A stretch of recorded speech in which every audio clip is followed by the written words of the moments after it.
name is Kay and welcome back to my channel. So in today's video, this will be a video about the common NHS job interview questions. So if you wanna know more, then please keep on watching. So just a disclaimer lang ha, I have only been interviewed once for an NHS job position, and I am not an instructor, a tutor, or any sort. Gusto ko lang i-share sa inyo yung mga common questions na tinatanong sa interview because I have seen that in my channel. Yun yung mga videos na pinapanood ng karamihan ng mga subscribers or ng mga visitors sa channel ko. So you're wondering if ano ba yung process, how to become a UKRN. Although I'm not quite there yet, pero konti na lang, we're almost close. So konti na lang and we'll be flying out to UK hopefully soon. So ano nga ba yung mga common interview questions? I am really not sure if I am really the best person to be sharing this information kasi I'm really not the type of person na talagang sobrang enhanced yung skills sa hospital setting, but I could shed some light kung ano yung mga interview questions na nahanap ko. Kasi syempre, di ba, if you're doing an interview, you have to be prepared not only with the questions that you have to answer, also kung paano ka din maging confident sa pagsagot ng mga questions and how you will convince the interviewers if you are the perfect fit for the job. As I mentioned, yun nga, isang beses lang ako nagpa-interview kasi alam naman natin kung ano yung experience pag nagpapa-interview ka. It's very nerve-wracking, kakabahan ka, you don't know if makukuha ka ba or hindi. So, luckily, na tanggap naman ako in my first interview. So, share ko muna sa inyo yung experience ko sa interview. So, since currently I am here in Saudi Arabia, my interview was done online. So, it's not a face-to-face na interview with the employer, so it was done via Skype. Yung interview is conducted in English, so if you're watching this, maybe you already have passed your IELTS, so kayang-kaya mo nang sagutin yung interview nila. So Skype interview siya, and I tried to do research kung ano yung mga potential questions na ibibigay nila sa akin. So usually ang entry level ng mga nurses that's not trained in the UK, I think is medical or adult nursing. So comment kayo dyan sa baba if that's true or mali ako. Pero from what I have read, yun yung entry level. So you have to have knowledge, or you have to have adequate knowledge regarding adult nursing. So, yun yung entry level mo. So, doon ako nag-focus. And once you're doing the interview, you also have to know the name of the company that you are applying for so that you could research on their values, their mission, so that you could see if that job is the perfect fit for you. Because you have to look for a job that fits not only your financial expectations, you also have to be aligned with their mission and vision. So your mission and vision should be aligned with your own so that you will be able to enjoy the workplace. I was very terrified with the interview kasi syempre, di ba, you would be speaking with someone that is very fluent in English. So you have to be well understood. You have to be listening very attentively and not asking too many questions, like clarifications or can you please repeat that question for me. So parang nakakahiya. So kailangan mag-ready tayo, kailangan prepared ka mentally.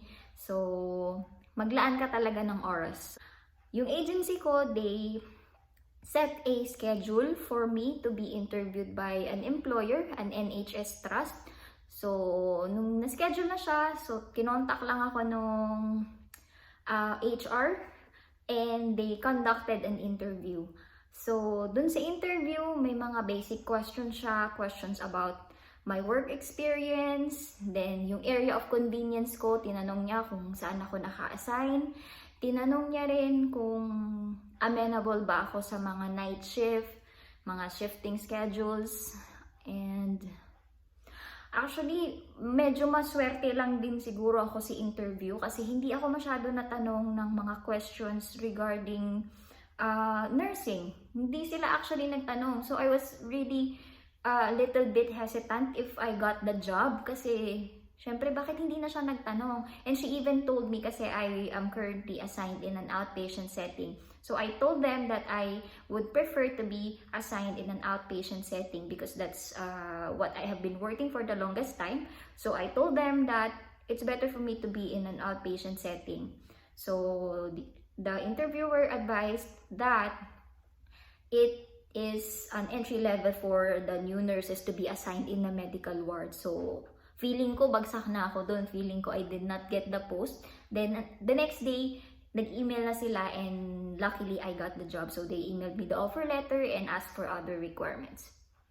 So kung iisipin nyo, yung mga questions sa akin is personality type questions lang and yung convenience mo lang. So I am not sure kung ganon din sa lahat ng or sa ibang mga trust, kung ganon lang din yung mga questions. Pero I made sure na prepared ako sa mga potential questions. So, ang haba na ng ating storytelling. So, simulan na natin yung questions mismo. So, first question na posibleng matanong is your background in terms of your employment and contribution to delivering the healthcare. So, yun nga. So, they will be asking for your experience. Syempre, if you have experience in a certain area, then ilalagay ka nila doon. I think it would be to your advantage if you have experience sa medical ward kasi doon ka nila ilalagay sa entry level mo. So any contribution, mga research work siguro, mga any type of contribution to your company na nakapag-improve ng patient service or ng healthcare delivery. So, you could share it with them kasi makikita nila yung strengths mo as a nurse. Second one, syempre, common din to na tinatanong. Kailangan mo you have to tell them why you are the best fit for the job.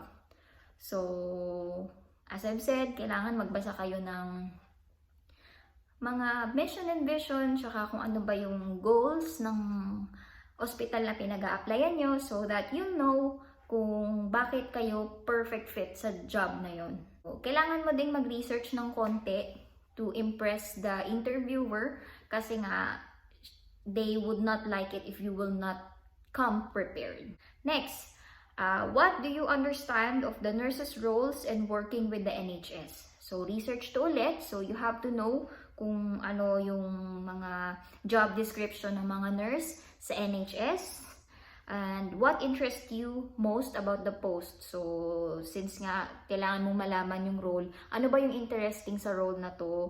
Ano ba yung mga concerns mo? So, you have to tell them what may be the influence ng schedule sa performance mo sa job. So, I think ito yung time na kailangan mong malaman kung ano yung job description mo and if it is the perfect job for you. Next question. So, yung kasunod naman na question is how to improve a patient care with dementia. So, since nga I have mentioned that most nurses are working in the adult nursing, so kailangan may idea ka rin regarding sa mental health. So, how do you deal with patients na may dementia? So, kailangan alam mo rin yun kasi sa ibang bansa, medyo big deal din sa kanila yung mental health. Talagang pinagtutuunan rin nila ng pansin ng mental health. So, that's also part of our job to deal with patients like this. Kailangan mo lang din malaman kung paano mo mai-improve yung care nila. Kasi usually, di ba, kapag mental health, you have to talk to patients in a therapeutic way para naman din mag-improve yung health nila. Moving forward, dun sa communication. So, they may ask you also regarding communication questions. So, since nga patients with mental health, sometimes or most of the time, meron din kayong mga elderly patients. So, yung mga patients na makakalimutin. So, yung mga patients na anxious, so you have to know how to deal with them also. So, etong mga questions na to, actually, these are common questions na tinatanong nila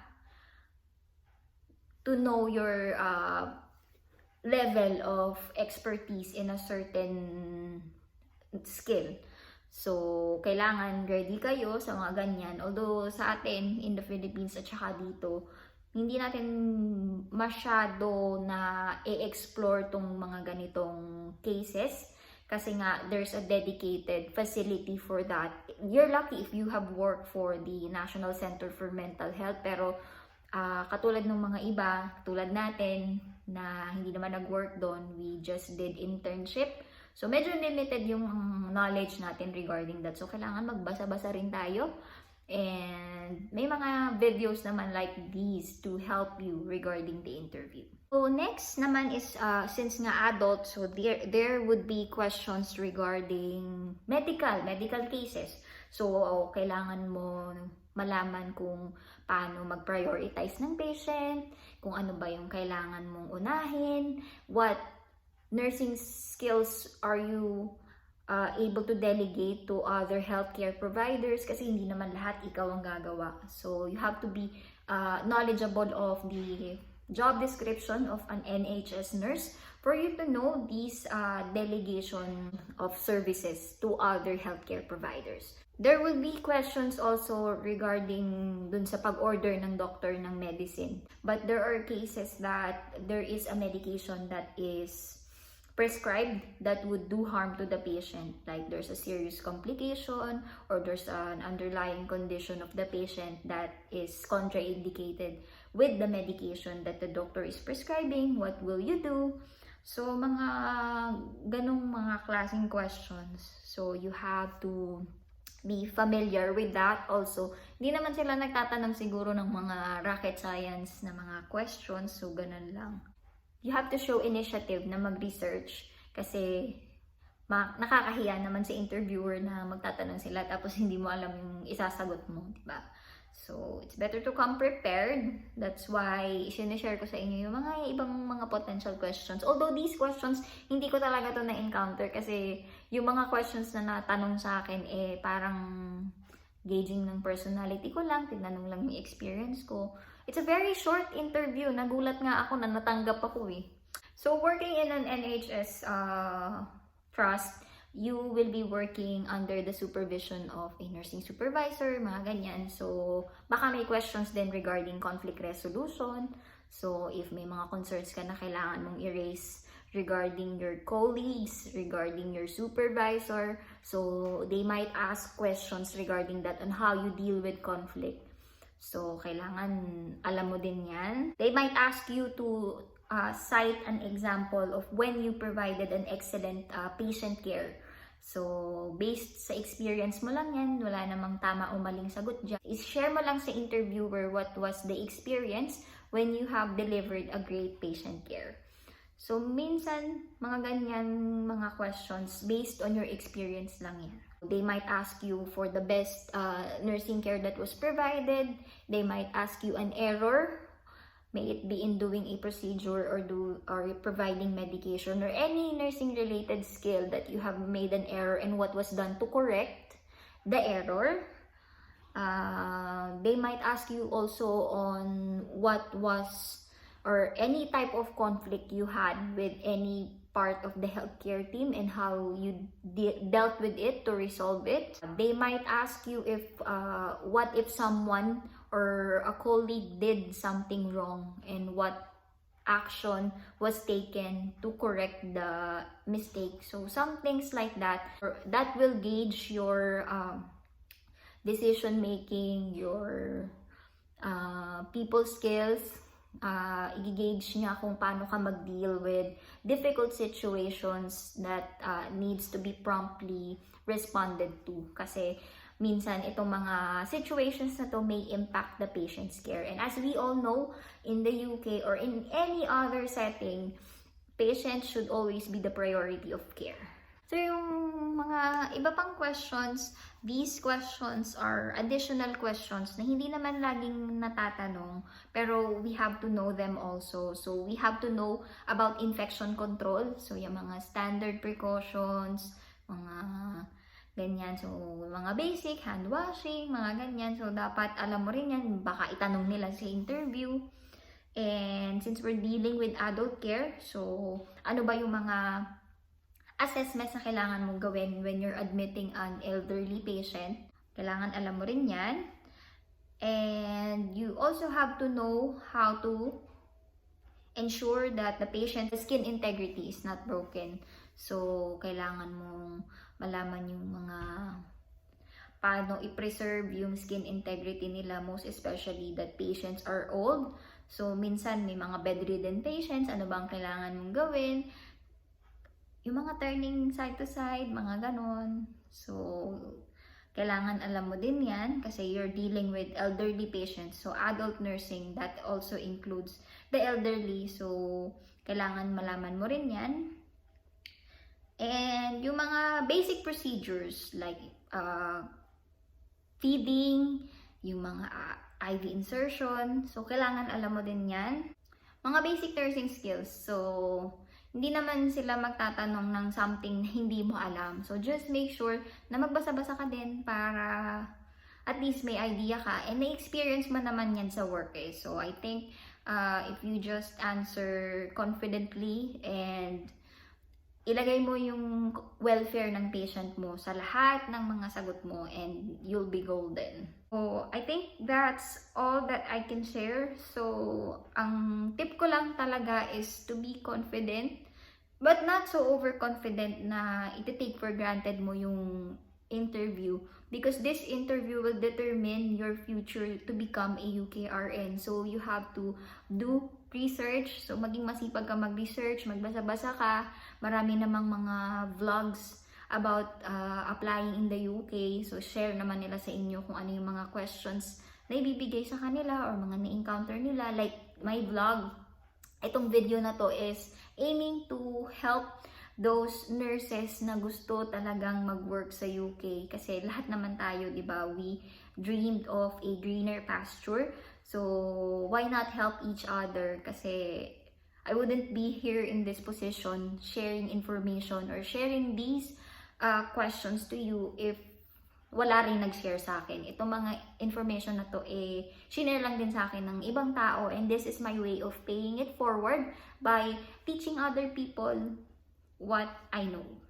Mga beshi, wag naman sana tayong mag-bash kasi hindi naman ako expert and I only did an interview once sa NHS. So I don't think it's enough, but I hope that this is helpful for you aspiring UK nurses. So kaya natin to, push lang natin. If you have questions, comment lang kayo dyan and I respond as quickly as I can if may mga questions kayo dyan.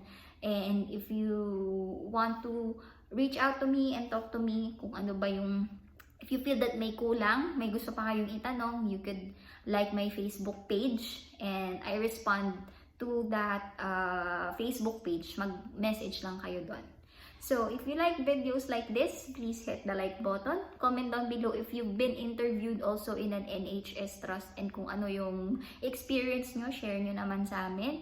And if hindi ka pa nakasubscribe sa channel ko, please subscribe to my channel. We're close to meeting 1,000 subscribers. So, thank you so much for all your love in my channel. So, subscribe lang kayo dyan and ring the notification bell para may notification kayo if I do upload. And I will see you on my next video. Bye!